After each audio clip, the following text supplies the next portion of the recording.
최근에 신문 기사를 하나 보았습니다. 현직 교사들 대상으로 한 조사의 결과였어요. 그러니까 학생의 문해력 부족으로 당황했거나 난감했던 적이 있는가 물었더니 나왔던 답변입니다. 족보를 이야기했더니 우리 친구들이 족발 보쌈 세트 이렇게 받고, 두발 자유화 토론을 하는데 그 두 발이 두 달이라고 얘기를 했고, 사건의 시발점이라고 했더니 선생님 왜 욕하세요? 라고 얘기를 하고요.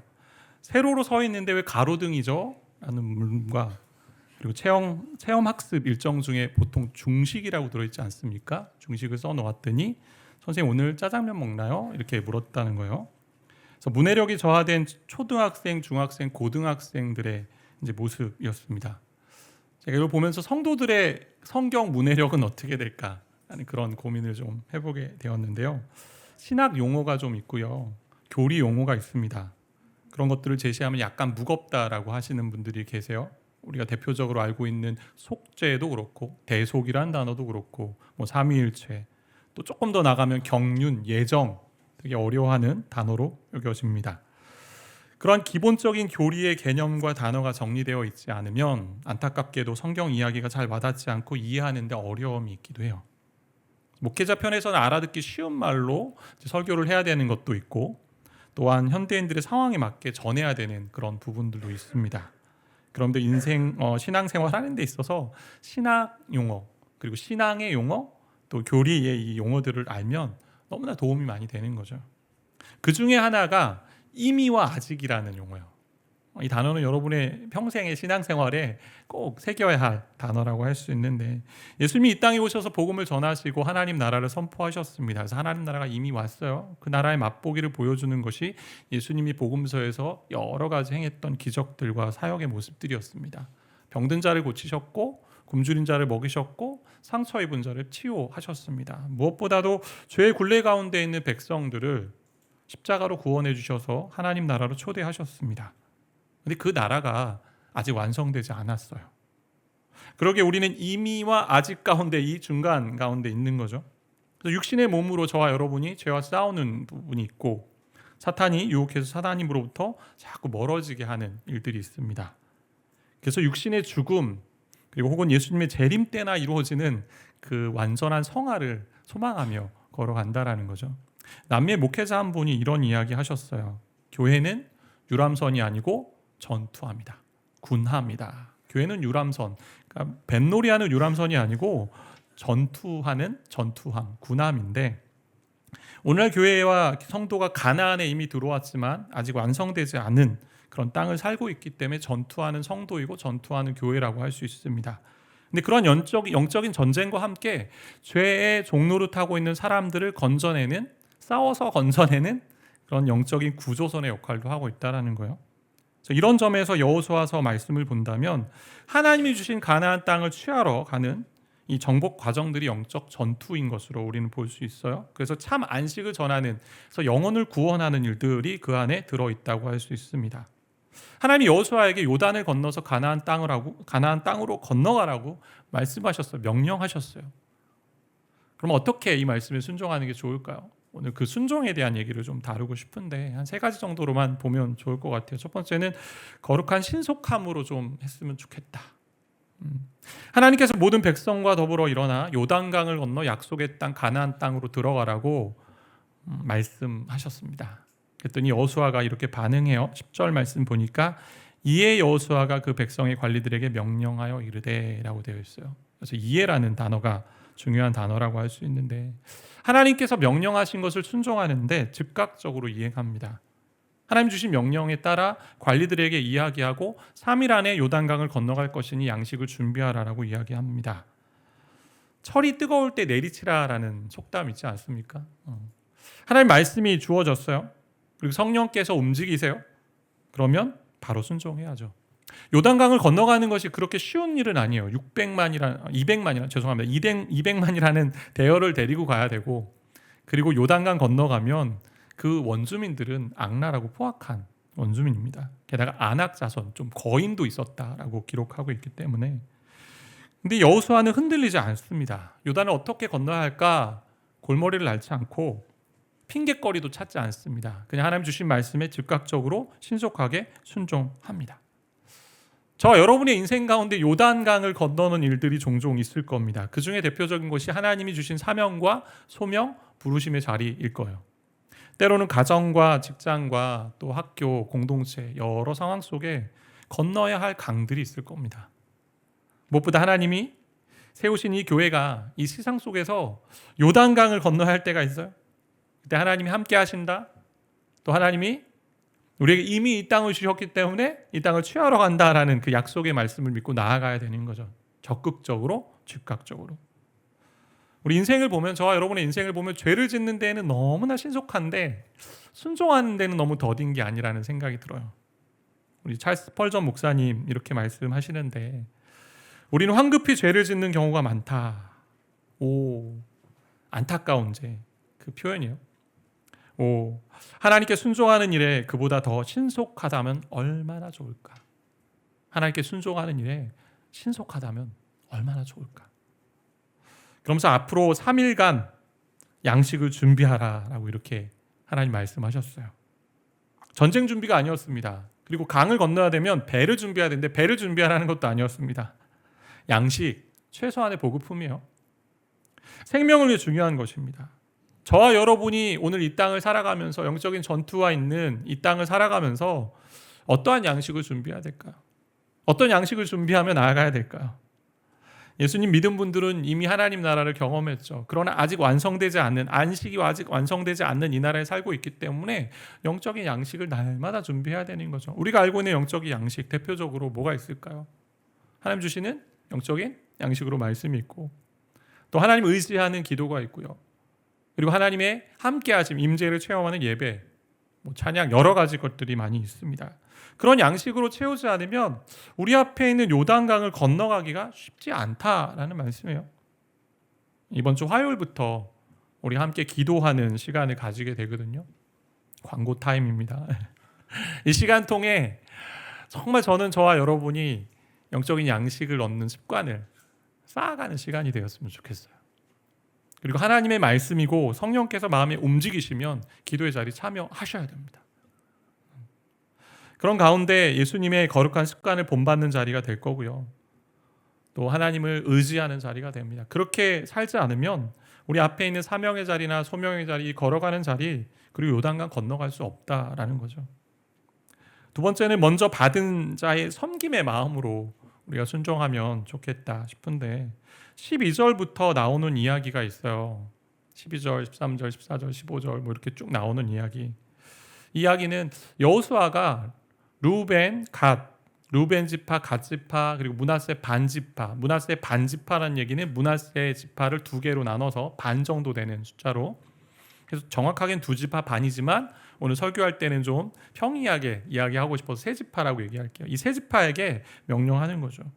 주요 내용이 이제 민수기에 있는데 간단하게 요약을 하면, 이스라엘이 요단 동편에서 이제 미디안 그 광야에서 여러 그 사나운 부족 연합군과의 전쟁을 합니다. 거기서 승리를 하게 돼요. 큰 승리를 하게 되는데, 그때 선봉에 섰던 것이 루벤 갓 지파였어요. 그렇게 선봉에 서면서 많은 노량물들을 이제 가지게 됐습니다. 전리품들을, 가축들을 많이 얻게 됐어요. 근데 그 두 지파가 이렇게 많아진 가축들을 데리고 가는 것보다, 요단강을 건너가는 것보다 또 목초지를 찾기도 쉽지 않기 때문에 힘들다 판단해서 모세에게 요청합니다. 우리는 그냥 여기 머물겠습니다. 이 땅을 우리에게 주십시오라고 이야기합니다. 모세가 그 이야기를 듣고 처음에는 좀 당황스러워했어요.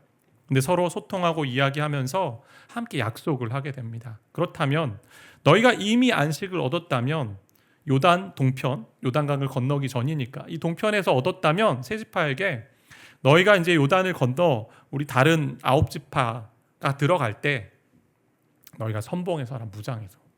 그렇게 형제들이 안식을 얻은 후에 다시 돌아와 이 땅의 안식을 누려라. 그렇게 조건을 걸었고 그 조건에 순종하겠다라고 이야기한 겁니다. 모세와 했던 이야기인데 다시 여호수아가 그것을 기억하라, 말씀을 기억하라, 이것대로 행하라 라고 이제 요청을 합니다. 그랬더니 이 지파가 순종을 하는 거죠. 여기서 우리는 안식을 먼저 얻은 자의 이 형제를 위한 섬김을 좀 보게 되는 거죠. 그 약속은 모세랑 한 것이야 라고 하면서 하지 않을 수도 있었을 거예요. 그렇지만 이들은 하나님과 한 약속이라 여기고 지도자가 바뀌어도 이것은 지켜야 된다 하고 나아간 것입니다. 그리스도인에게 이런 자세가 필요한 것 같아요. 먼저 받은 것이 있고 먼저 누린 것이 있다면 하나님 나라를 위해서 다른 이유를 위한 섬김의 자리로 가야 된다라는 거예요. 우리가 신앙을 수직적인 차원에서만 자꾸 생각하기 쉬운데 수직적인 차원과 수평적인 차원이 같이 연결되어 있다라는 거죠. 이렇게 섬기고 나눌 때 단순히 주변에 있는 사람들에게 그런 상황들 또 필요에 따라 뭐 안 주고 주고의 그런 차원 정도가 아니에요. 다른 이들의 유익을 위해 내 것을 희생하고 심지어 이 세 지파처럼 위험을 걸고 간 거잖아요. 목숨의 위험을 걸고 앞장서서 섬기는 것. 우리에게 주신 것들이 많이 있죠. 건강을 주신 분 있을 겁니다. 건강함으로 섬기는 거예요. 몸으로 섬길 수 있죠. 그리고 은사, 때론 열정, 또 물질을 주셨다면 그것을 가지고 다른 일을 유익하는데 섬길 수 있습니다. 다만 나눌 때 이것이 내가 가진 겁니다, 내가 누린 겁니다 해서 한번 봐라 이렇게 주는 것이 아니고, 그리고 이것을 하면서 인정을 받고 싶고 칭찬을 받고 싶어서 하는 그런 섬김이 아니라는 거죠. 여러분 잘 아는 이야기 중에 노블리스 오블리주라는 단어가 있는데요. 이게 불어잖아요. 프랑스어인데 프랑스어로 귀족은 의무를 갖는다라는 의미의 단어예요. 보통 부와 권력 그리고 명성은 사회에 대한 책임과 함께 간다라는 의미에서 만든 그 단어입니다. 그래서 영국의 케임브리지나 그런 대학교, 또 옥스퍼드 대학교에 보면 나라에 전쟁이 났을 때 제일 먼저 전쟁터로 나가서 목숨을 바친 사람들의 이름과 사진이 걸려 있다라는 거예요. 그 학교에. 그래서 학교의 자랑이고 가문의 자랑이라 여기는 겁니다. 내가 받은 특권을 다른 사람을 위해 책임지는 일에 헌신했다라는 걸 자랑스럽게 여기는 거죠. 그러니까 하나님께 먼저 받은 것이고 더 가진 것이고 더 누리는 특권이 있다면 다른 이유에 의해서 희생하고 정말 목숨을 내어놓는 자리까지 가는 것을 우리 주님이 원하신다라는 거죠. 우리가 많은 분들이 그렇게 하고 있어요. 교회 안에서도 이제 다음 주 특별 새벽 부흥회 하면서 아침 일찍 나와서 찬양하는 찬양팀이 있고 또 특성으로 섬기시는 분이 있고 주차 봉사로 또 간식 봉사로 여러 가지 봉사로 섬기시는 분들이 있을 텐데 내가 가진 것을 가지고 다른 이의 유익을 위해 애쓰고 나누는 것이죠. 이게 공동체 의식이에요. 제가 한 선교사님 이야기를 좀 전에 들었는데 이 선교사님이 젊은 친구들을 아주 적극적으로 섬기는 분이세요. 그래서 젊은 친구들 중심으로 된 공동체를 이제 하고 계신 우리 선교사님이셨는데 이 어려운 친구들에게 좋은 추억을 좀 주고 싶어서 하나의 프로젝트를 기획했습니다. 우리 모두가 함께 제주도 가서 한번 즐겁게 시간을 보내보자. 이렇게 선포하고 아이들은 기다린 거죠. 그 후에 이제 모든 학생들을 데리고 제주도로 이분이 가셨어요. 가서 맛있는 음식도 먹고 즐거운 시간을 보냈다고 합니다. 근데 그 비용이 대략 1,000만 원 정도 나왔다고 합니다. 1,000만 원 정도. 이 돈이 도대체 어디서 나왔을까 궁금하지 않습니까? 이분이 어떻게 하셨냐면 본인의 보증금의 일부를 이렇게 헌금을 해서 젊은 친구들과 함께 간 거예요. 근데 하나님의 일하심이 참 늘 그런 것 같아요. 이런 은혜가 있는데 뭐 특별한 은혜이겠죠. 그렇게 섬겼는데 갑자기 아시는 장로님 한 분에게서 연락이 왔어요. 연락이 와서 목사님, 제가 목사님 섬기는 사역에 도움을 드리고 싶어서 목사님 계좌에 1,000만 원을 입금했습니다 라고 연락이 온 거예요. 그러니까 내가 희생하고 내어줄 때 하나님의 일하심을 경험하게 되는 공동체죠. 많은 도전이 되고 참 우리 울림이 있는 이야기가 되는데 함께 우리가 다른 이의 유익을 위해 내 것을 좀 내어주는 섬김들을 할 때 공동체가 아름답게 지어져 간다라는 거죠. 마지막 세 번째는 상호 격려와 지지를 통해서 일들을 하자. 선봉이 돼서 무장하고 건너가라는 이 말씀에 세 지파가 순종합니다. 기꺼이 순종합니다. 그게 16절부터 18절에 있는 말씀인데 이 말씀은 단순히 세 지파의 순종만 이야기하는 것이 아니고 여호수아서 1장을 잘 살펴보면 모든 백성이 하나님 말씀을 들은 모든 백성이 순종으로 볼 수 있습니다. 그렇게 보여집니다. 그래서 1장 16절부터 18절 말씀 보면 16절에 보니까 그들이 여호수아에게 대답하여 이르되 당신이 우리에게 명령하신 것은 우리가 다 행할 것이요 당신이 우리를 보내시는 곳에는 우리가 가리이다. 17절 같이 읽어볼까요? 우리는 범사에 모세에게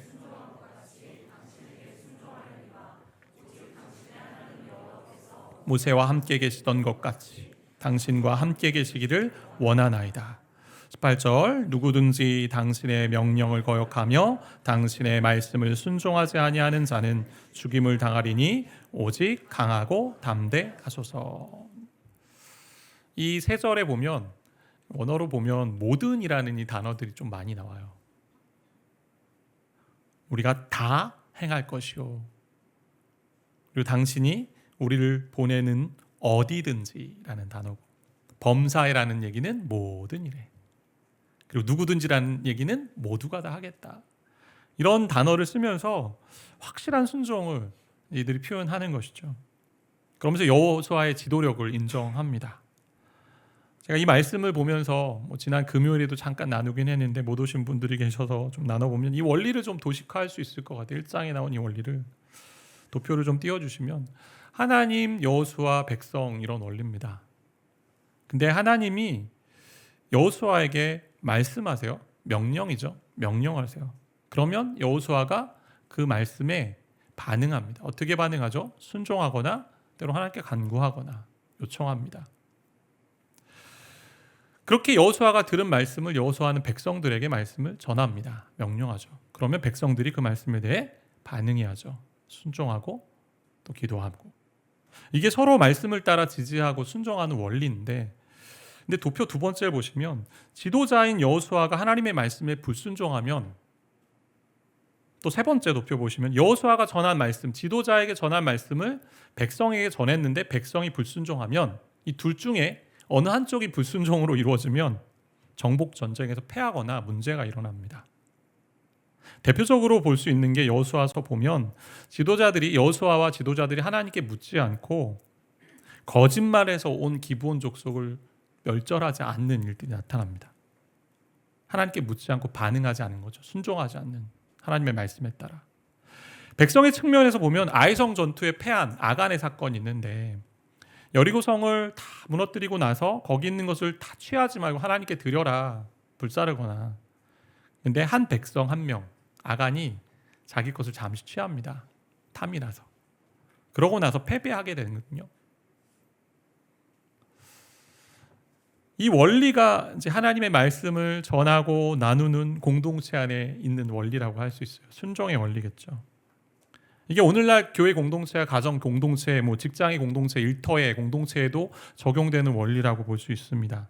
그러니까 하나님의 말씀을 들은 자가 하나님 말씀을 전하면 잘 듣고 전해야겠죠. 잘 듣고 전하면 그 말씀을 들은 백성들이 또 가족들이 순종하며 반응하는 거예요. 그래서 영적인 지도자들을 좀 생각해 본다면 교회로 볼 때는 목회자도 있고 또 우리 순장님도 있고 리더도 있고 또 교사, 선생님들도 계시고 또 부장이나 팀장님들 계십니다. 가정으로 생각해 본다면 가장인 아버지가 있고 또 가장의 역할을 하는 그런 가족 구성원이 있을 것 같아요. 근데 하나님 이러한 질서를 가지고 하나님 나라를 세워가시고 사명을 이루어가기 원하신다라는 거죠. 그렇기 때문에 서로 격려하고 지지함으로 순종하는 것이 정말 중요한 거예요. 이게 가정 공동체, 교회 공동체, 모든 공동체 간에 있는 거죠. 그런데 성도와 목회자 모두가 헷갈리는 것이 하나 있다면 종종 서로를 적처럼 여길 때가 있습니다. 그래서 어떤 분이 그런 얘기하세요. 교회 오면서 목사님 오늘도 보기 싫은 그 사람 만나러 가는 적과의 동침을 하러 갑니다. 이렇게 표현할 수도 있는 거죠. 그러니까 저 사람이 내 신앙에 방해가 된다라고 어떤 지점에서 조금만 기질이 다르고 성향이 다르고 방식이 달라서 조금 뭔가 차이가 난다 하면 적이라 생각할 때가 있어요. 그런데 성경은 적이 아니고 서로를 그리스도의 몸된 지체라고 보고 있지 않습니까? 진짜 우리의 적이 누굴까요? 진짜 적이. 에베소 6장 12절 말씀에 이렇게 기록되어 있는데 우리 같이 좀 읽어볼까요? 우리의 싸움은 인간을 적대자로 어두운 세계의 지배자들과 하늘에 있는 악한 영들을 상대로 하는 것입니다. 진짜 적은 우리의 원수 악한 사단이죠. 그가 활동하는 그리고 활용하는 여러 권세들이기도 하고 또 우리 인간 안에 있는 죄된 본성이기도 합니다. 본성. 그래서 사람이 적이 아니라 그 사람을 유혹해서 사단의 도구처럼 활용하는 것이 문제이죠. 박영선 목사님이 이런 이야기 한번 해주셨어요. 제가 그 이야기를 한번 전해 들었는데 성도들 보면서 안타까운 일이 있다라는 겁니다. 왜 교회 공동체에 와서 굳이 하지도 않아야 할 사단의 앞잡이 노릇을 하고 있는지 잘 모르겠다. 그러니까 서로 순종하고 따라가고 지지하기도 시간이 부족한데 하나님이 기뻐하시지 않는 일을 왜 하는지 모르겠다. 비본질적인 부분으로 인해 반대파 역할하며 사는지 모르겠다. 그러한 성도들이 있다는 것이 너무나 안타깝다. 그러니까 신앙생활에서 싸움의 본질은 사람이 아니죠. 그 사람을 넘어지게 하는 영적인 세력과의 싸움이라고 우리는 볼 수 있습니다. 이런 부분에서 목회자도 성도도 다 자유하지 않습니다. 우리 예수가움교회 성도 여러분이 여기 오셔서 또 즐겁게 행복하게 또 기쁘게 또 서로를 섬기며 또 신앙생활을 하고 있는 거 잘 알고 있고요. 그렇게 보여집니다. 너무나 감사하고, 지난주 다락방에서도 복음 중심 삶이라는 교재를 가지고 나누는데 한 성도님이 이런 이야기 해주셨다고 하더라고요. 자기가 이전까지 마음에 눌림이 있었던 이유를 이제야 깨달았다. 내가 하나님의 자녀됨, 고아였던데 자녀됨, 이것들을 깨달았을 때 내 안에 좀 자유함이 있는 것 같습니다. 이런 이야기 전해주셨거든요. 너무나 감사하죠. 근데 제가 지금부터 하는 이야기는 이제 3년 차에 접어들기 때문에 우리 예방 차원에서 드리는 이제 말씀이라고 좀 들으면 좋을 것 같아요. 우리 순종하고 함께 격려하고 지지하는 데 있어서 영적 지도자와 성도들 모두가 함께 하는 것이 필요합니다. 함께 지지하고 격려하는 것들이 필요해요. 우선 영적 지도자인 목회자 그리고 리더들의 부분에서 애씀과 수고가 필요하죠. 제가 최근에 그 목자의 양떼라는 책을 좀 잠시 살펴봤는데, 그 목자의 양떼라는 이 원래의 원제는 영혼들의 돌보음으로 되어 있어요.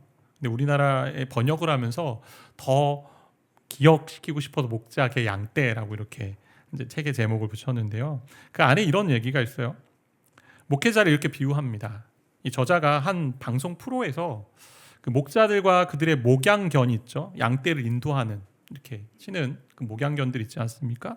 그 목자들과 목양견이 서로 안내하고 서로 협력해서 미로를 통과하는, 양떼들이 미로를 통과하는 그런 그 대회가 있었다는 거예요. 그래서 가만히 이렇게 살펴보면서 제멋대로 움직이는 양떼들, 뭐 갈팡질팡하고 사방팔방으로 막 나아가는 이 양떼들을 아주 능숙하게 또 이 목양견이 인도하고 목자의 말에 따라 이렇게 함께 가는 것을 보면서 본인이 좀 느낀 바를 이제 얘기하는 거예요. 결국 목양견과 목자의 관계가 우리 주님과 목회자의 관계있구나. 영적인 지도자의 관계있구나. 그러니까 목양견은 충실한 목사 일을 하는 그런 상징이다라고 하면서 이렇게 그분이 표현했어요.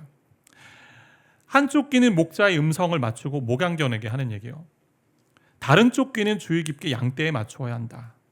그리고 어떠한 일이 있어도 목양견은 꼬리 흔들기를 멈추지 않고 그 일을 계속 해야 된다.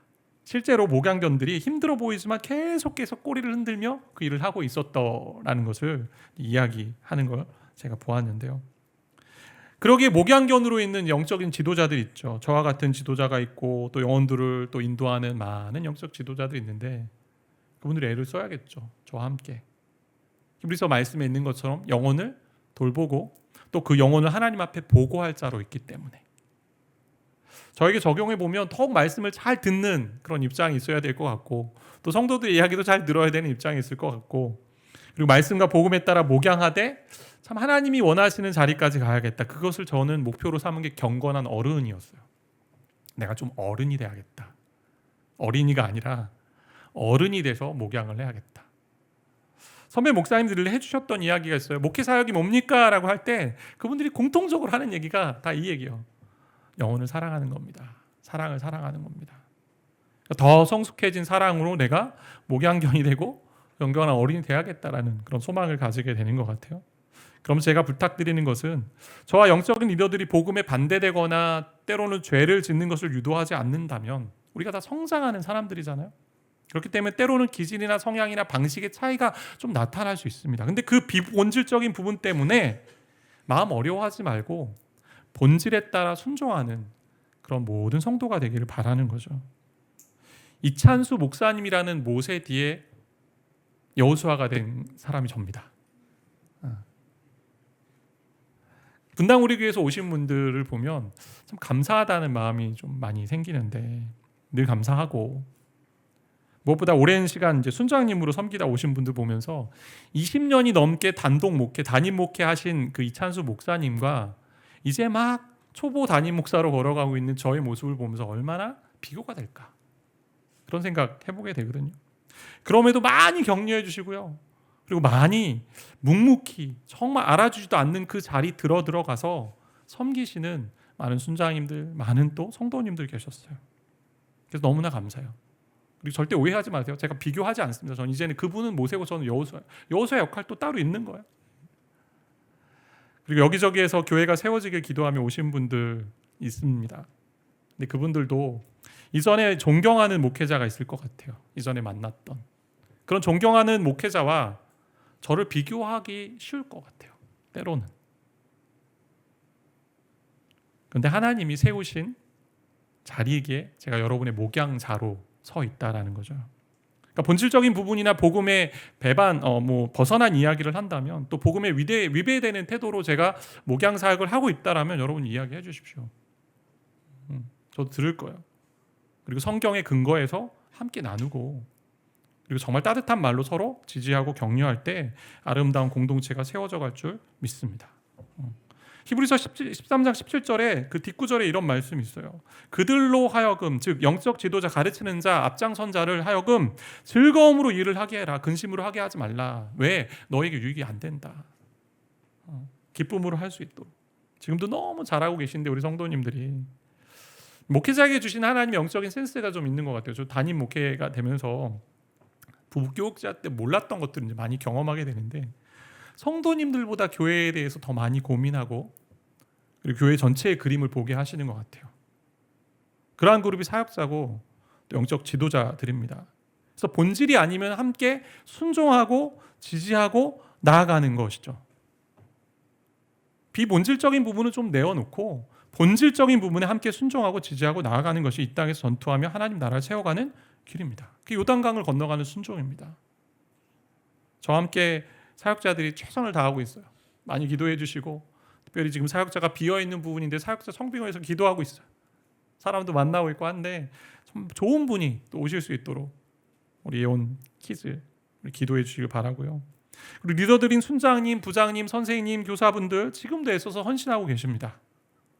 제가 이번 학기 우리 순장님들 기도 제목을 받아서 기도하는데 참 가슴이 뭉클해진 그런 기도 제목들을 많이 보게 돼요. 뭐냐면 대부분의, 아니 거의 다 순장님들이 개인 기도 제목을 받는데 다 다락방의 기도 제목이 있어요. 최우선순위에 있고요. 그리고 게다가 우리가 복음을 많이 나눴잖아요. 복음에 대해서 얘기하고 나눴는데 기도 제목에 군데 아니 여러 군데 복음에 대한 얘기가 많아요. 복음으로 변화되게 하시고 복음으로 세워가게 하시고 참 너무나 감사하고 너무나 참 기쁘더라고요. 잘 따라오고 계시구나, 잘 섬겨주고 계시구나. 이를 위해서 우리가 16절처럼 강하고 담대하소서라는 이야기 해야 됩니다. 18절처럼 격려하는 거죠. 17절처럼 기도하는 거죠. 17절 범사의 모세에게 순종한 것 같이 순종하게 해달라. 그리고 당신 안에 있는 당신과 함께하는 그 하나님의 함께하심을 우리가 원한다. 모세와 함께했던 것처럼 당신도 하나님과 함께하기를. 서로의 부족함이 보이면 그걸 기도 제목으로 우리는 바꾸는 겁니다. 저도 성도님들을 위해서 기도합니다. 하나님 함께하시는 사람 되게 해달라고.